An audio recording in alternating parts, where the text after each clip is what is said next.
20 de julho de 1969, os astronautas Buzz Aldrin e Neil Armstrong tornam-se os primeiros homens a pousar na Lua.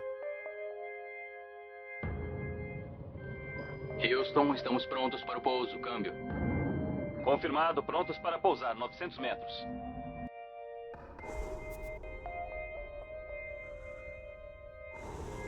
Como se fossem extraterrestres vindo de outro mundo. Antes, o que era só ficção científica, agora, faz parecer que tudo é possível. Se a humanidade era capaz de viajar pelos céus e ir a outros astros, então por que seres de outros planetas não poderiam visitar a Terra?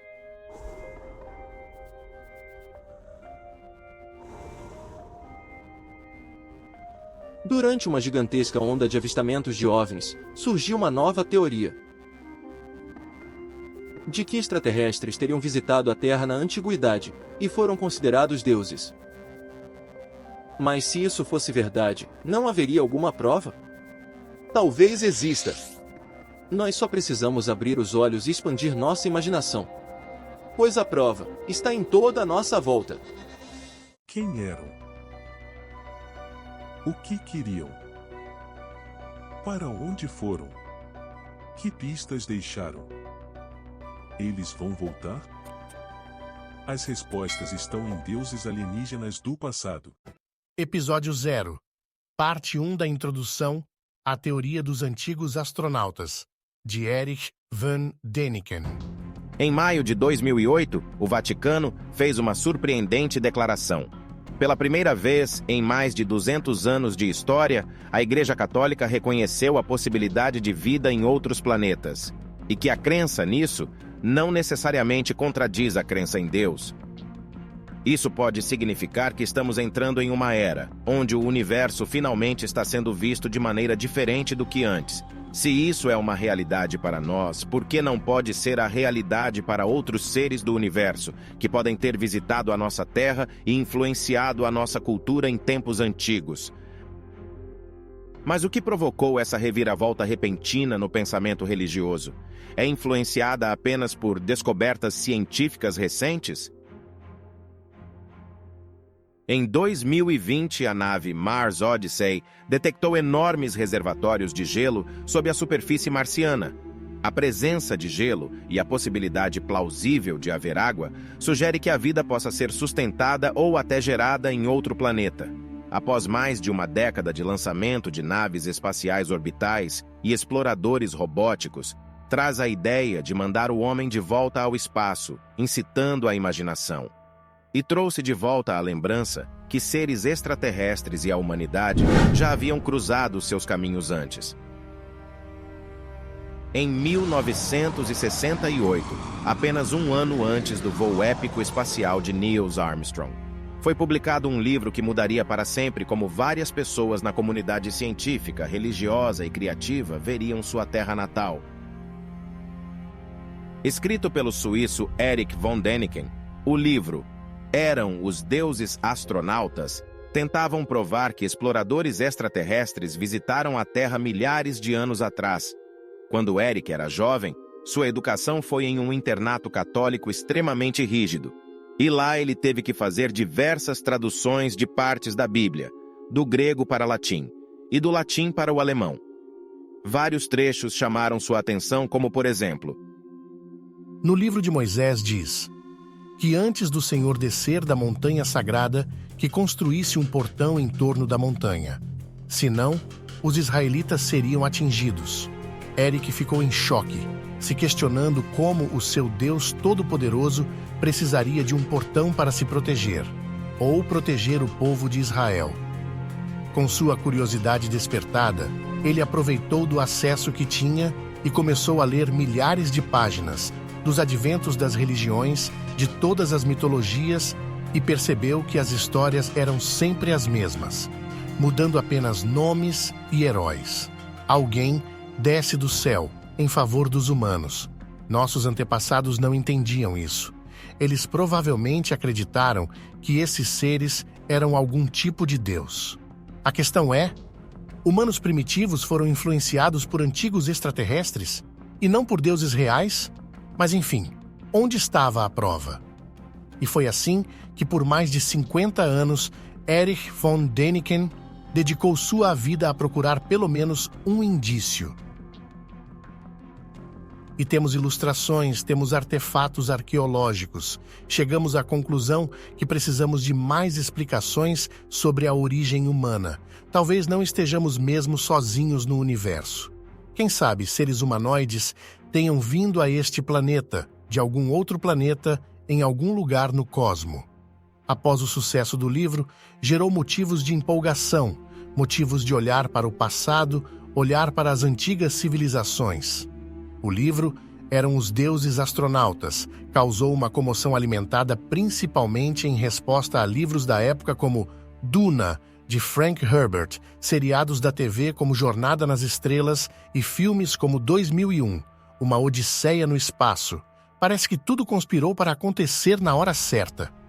Todos daquela década estavam falando sobre viagem espacial e na possibilidade de extraterrestres. Até um jornal suíço da época publicou trechos do conteúdo do livro semanalmente. Mais 10.000 exemplares já haviam sido encomendados, mesmo antes do livro chegar às prateleiras. O livro foi sucesso total, começando pela Suíça, depois Alemanha e finalmente para o resto do mundo. Eles tiveram que reeditar o livro várias e várias vezes. Em 1970, um documentário em formato de filme de 1h30 foi lançado no cinema, seguido de uma dúzia de livros campeões de venda. O livro foi uma influência tremenda. De alguma forma, tocava as pessoas que queriam acreditar de verdade. O livro consegue aportar diversas anomalias na história, anomalias que os arqueólogos atuais não conseguem responder com exatidão. A ideia de deuses do espaço sideral que vieram para nosso planeta e nos ajudaram a criar a civilização era sedutora. Uma bela combinação de arqueologia e aventura. Uma maravilhosa maneira de ver o mundo e pesquisar esses antigos mistérios. O livro foi um catalisador para que pessoas entrassem no ramo de mistérios profissionalmente. E o fenômeno continuava crescendo, mas devido ao grande sucesso do livro, fez com que Erich von Däniken fosse atacado por todos os lados. Arqueólogos, cientistas e religiosos conservadores. Ele era constantemente chamado de mentiroso, contador de histórias, fraude. É verdade que muitas das suas teorias podem ser explicadas com tecnologia, desenvolvimento humano, engenhosidade dos povos antigos, mas não todas suas teorias.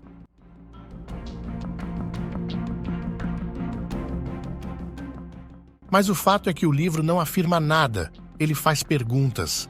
238 pontos de interrogação. Ele não afirmava. Ele fazia o leitor questionar. Aguçava as possibilidades que muitas vezes fazia mais sentido.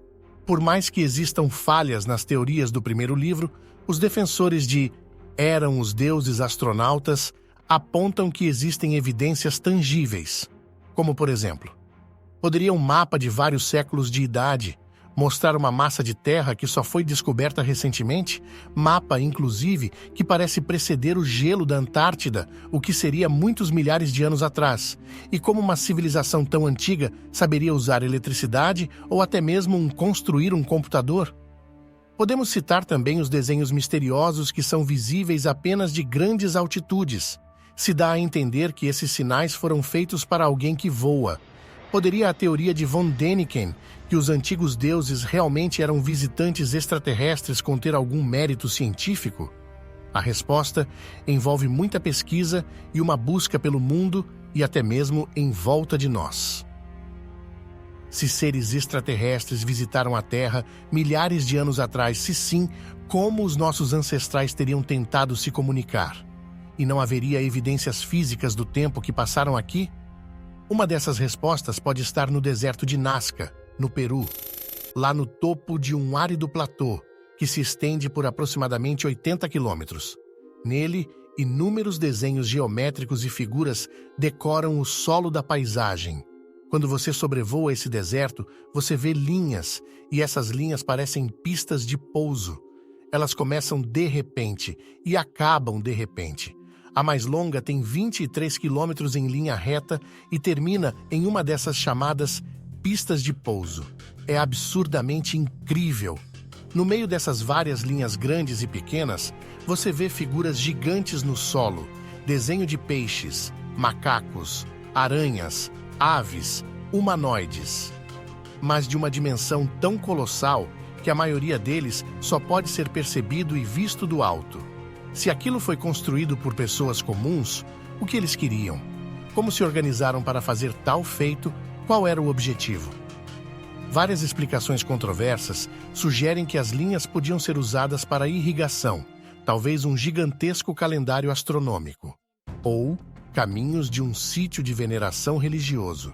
Nazca, olhando do ar, se parece muito um aeroporto, principalmente porque tem um monte de faixas, que estão umas sobre as outras, algumas por quilômetros sem fim, atravessando vales e montanhas. Eu, o editor que vos fala, tenho uma teoria que esses desenhos podem ser colocados em dois grupos. Primeiro grupo de figuras geométricas feitas no plano total, sem nenhuma possível perspectiva de referência para ser desenhada. O segundo grupo é feito em terrenos mais elevados, com formas menos geométricas, como se uma civilização menos capaz tivesse aproveitado de pequenos morros para tentar imitar os desenhos feitos pelo primeiro grupo. Claramente são artes distintas, com padrões completamente diferentes. Irei no futuro abordar esses detalhes, com um vídeo somente desse tema. Mas por que alguém faria esses desenhos? Para mostrar para deuses em veículos aéreos que deveriam pousar ali? Ou foram os próprios deuses que fizeram maioria dessas marcas? Durante a Segunda Guerra Mundial, soldados norte-americanos criaram bases aéreas em ilhas remotas no Pacífico. Para os nativos que nunca haviam visto tecnologia avançada, a visão de gigantescos pássaros de metal pousando deviam parecer para eles que os deuses haviam transformado a Terra num pit stop planetário. Eles viam esses aviões pousando e era tudo uma tecnologia surgida de repente. Eles não sabiam como essas coisas funcionavam, mas podiam vê-las pousar. E gostavam disso porque estavam recebendo coisas grátis. Eles estavam recebendo carga. E, de repente, quando a guerra terminou, todos esses campos de pouso foram abandonados. E os ilhéus coçaram a cabeça e pensaram: não era ótimo quando todos aqueles aviões vinham do céu e nos davam de graça latas de comida e coisas assim? Gostávamos muito daquelas cargas. E os sacerdotes diziam: eram nossos ancestrais mortos, mandando alimento, ou então, eram nossos deuses escutando nossas preces. E provavelmente religiões inteiras brotaram disso. E o que eles fizeram a seguir? Começaram a ir aos antigos campos de pouso e construíam imitações de aviões feitos de madeira. Para quê? Para fazer aqueles aviões voltarem e entregarem latas de alimento para eles de novo. Então, dá para fazer a seguinte analogia. Para eles, essas pessoas nesses aviões de carga eram deuses. Faz sentido ter acontecido assim e que religiões inteiras tenham nascido disso. Comportamento semelhante ao culto à carga. O culto à carga são ritos que foram descritos pela primeira vez na Melanésia e que engloba uma série de práticas que ocorrem após o contato de sociedades simples com civilizações tecnologicamente mais avançadas. Mas geógrafos gigantes não são os únicos segredos de Nazca.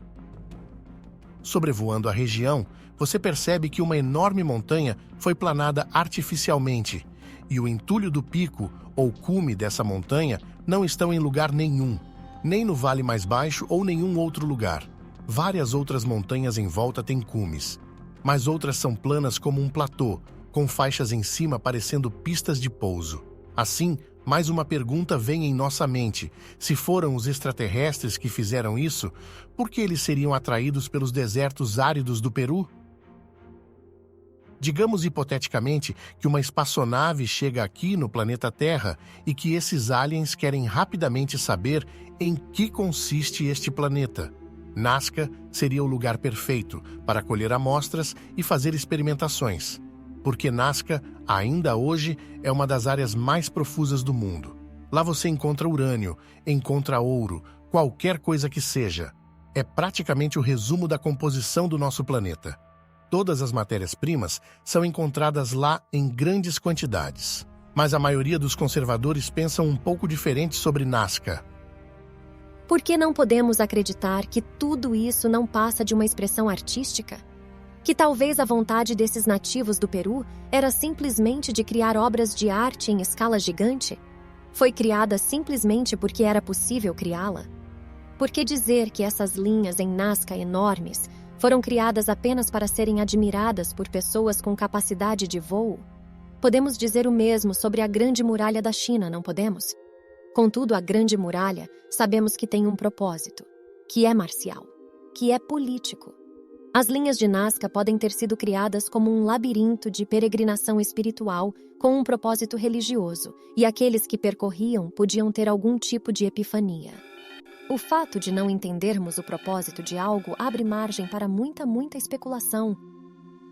E a opinião de Erich von Däniken. E as figuras de Nazca não formam nada se forem vistas da Terra. Você precisa sobrevoar o local. Os sinais foram feitos para alguém que voa. Não há como contestar isso. Espero que arqueólogos cedo ou tarde cheguem a uma conclusão parecida. Mas se visitantes de outros planetas eram considerados deuses, não haveria registros escritos a respeito deles? A resposta disso talvez possa ser encontrada bem à nossa frente, em um dos lugares mais inesperados de todos, a Bíblia Sagrada. Ironicamente, a crença inabalável de Erich von Däniken, que a Terra já foi visitada por seres de outros planetas, é totalmente consistente com a sua crença em Deus e na Bíblia. É meramente uma questão de interpretação. Ele sempre teve uma fé muito profunda em Deus, mas para um jovem fervoroso, o seu Deus tinha que ser todo-poderoso. Um Deus que jamais precisaria de um veículo para se deslocar para ir de um ponto A para um ponto B. Naquilo que o cristianismo se refere como Antigo Testamento, existe de fato vários relatos de Deus e seus anjos visitando a Terra. Essas visitas são acompanhadas de muito barulho e nuvens de fumaça na descrição. Na introdução do livro de Ezequiel, por exemplo, o profeta afirma que testemunhou uma visitação de criaturas celestiais descendo dos céus a bordo de uma fantástica máquina voadora. Para von Däniken, essa é uma descrição detalhada de uma avistagem de extraterrestres. Ezequiel não só descreve o que ele vê, mas também descreve o que ele ouve. Ele descreve tudo como sendo o esplendor de Deus. O profeta também descreve várias criaturas aladas de 4 faces que parecem humanoides e que viajam sobre um dispositivo brilhante com rodas. E dentro desses nomeados esplendores de Deus, havia uma espécie de trono. Nesse trono havia um ser sentado, humanoide, vestindo roupas reluzentes. E abaixo, ele viu alguns veículos com asas. Ele também descreve o som das asas, como o som de uma enorme cachoeira. Ezequiel viu essa roda dentro de outra roda. Isso parece mais tecnológico que sobrenatural. Não podemos supor que pessoas de 3.000 anos atrás entenderiam a diferença entre sobrenatural e alta tecnologia. E se existir algo além, nas visões celestiais de Ezequiel? Algo do que uma simples visão imaginária de um homem religioso? Será que não tem alguma base científica?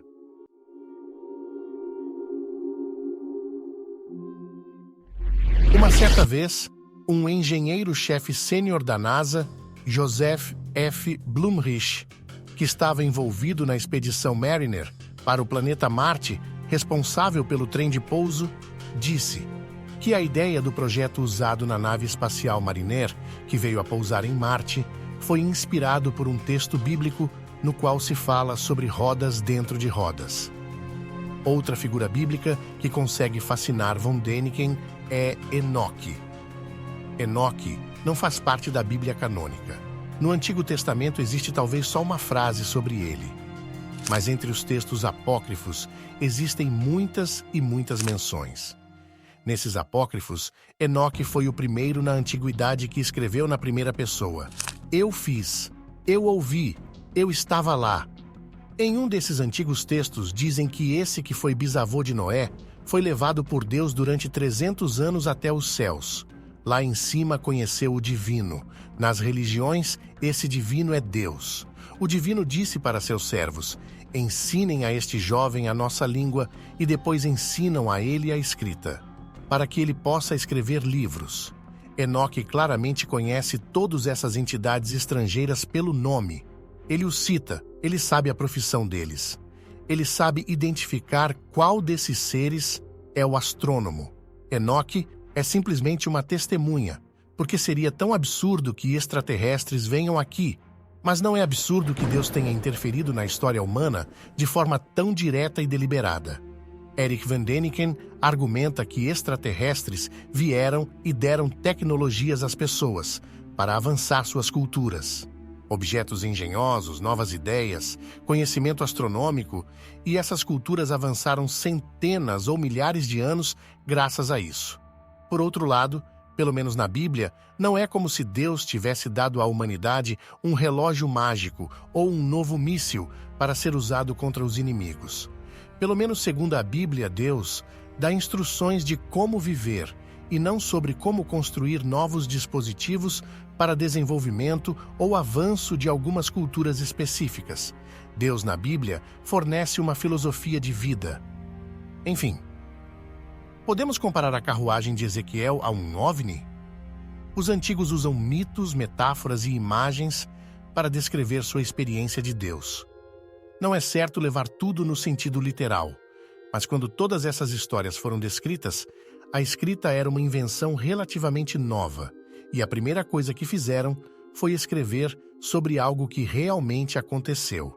Era tudo tão significante que era preciso escrever sobre isso.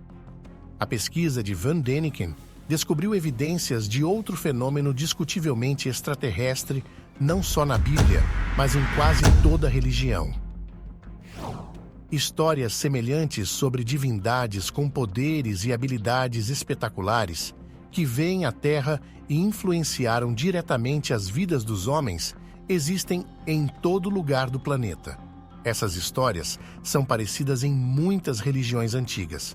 Esses chamados deuses estão aqui e ali e dão ordens, eles forçam os humanos a fazerem determinadas coisas e um belo dia eles desaparecem. Mas sempre desaparecem com a promessa de retorno no futuro distante. Com suas pesquisas, Eric Van Däniken acredita que pessoas de antigas civilizações sabiam das viagens espaciais, que elas estavam se comunicando com entidades de outros planetas. Existem provas disso na literatura, como por exemplo os épicos indianos em sânscrito. Lá existem numerosas descrições sobre as Vimanas ou máquinas voadoras míticas. Inclusive, um desses relatos é comprovadamente de mais de 5.000 anos atrás. No Bhagavad Purana, que é uma antiga história do sânscrito, existe uma descrição de uma nave espacial, que era pilotada por um rei chamado Shaurva. A descrição diz que era feita de metal e que às vezes parecia estar em 2 lugares ao mesmo tempo por causa do seu movimento parecido com o de uma borboleta. Essas descrições são consistentes com o que as pessoas observam. Hoje, relatam em alguns casos de avistamento de objeto voador não identificado. Em outros textos em sânscrito, como o Mahabharata, o Rig Veda e o Ramayana, pode-se encontrar descrições de Vimanas medindo até 30 metros de largura e frequentemente equipados com tudo que uma aeronave moderna de hoje possui. Algo praticamente impossível de ser imaginar naquela época sem nenhuma referência. Uma dessas Vimanas produzia um feixe de luz que, quando apontada para um alvo, o consumia com seu poder. É como ver Buck Rogers ou Flash Gordon num filme dos anos 30. Parecendo aquelas ficções científicas dos mais clichês. Pessoas voando em naves espaciais chamadas Vimanas, atirando umas nas outras e fazendo combates aéreos e destruindo cidades inteiras. Parece maluco, mas essas histórias são totalmente aceitas na sociedade moderna da Índia. Apesar de terem sido escritas milhares de anos atrás, vários detalhes pertinentes combinam perfeitamente com o que muitas pessoas hoje relatam de OVNIs. O que era apenas contos mitológicos e comparamos com nossa realidade atual e projetada, A fantasia está muito perto de ser sido eventos reais. Eles, para a época, provavelmente estavam fazendo o possível para descrever o que estavam vendo. Se você for à Índia e conversar com a maioria das pessoas sobre alienígenas do passado, elas não vão achar nada de novidade.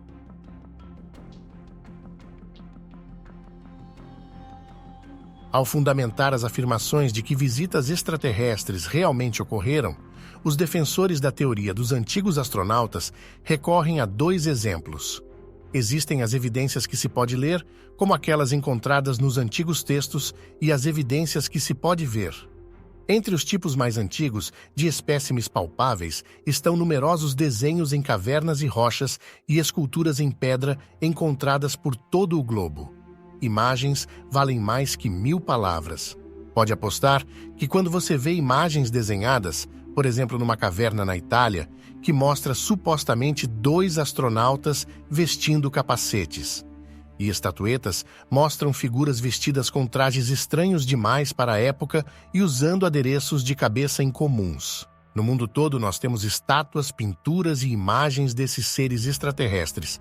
Até mesmo nos Estados Unidos da América, em Seagull Canyon e Utah, encontramos petróglifos de criaturas de aparência duvidosa que têm antenas e capacete na cabeça. E do outro lado do mundo, Kimberley, Austrália, nós temos exatamente a mesma imagem de seres de capacete com uma auréola na cabeça. O que os ancestrais viram de tão relevante que os impulsionou a colocar isso nas paredes das cavernas? Na Guatemala temos uma escultura que é muito parecida com um astronauta dos dias modernos. Está vestido com um capacete, usando algum tipo de bocal e no peito existe alguns controles ou aparato de respiração. Como isso é possível?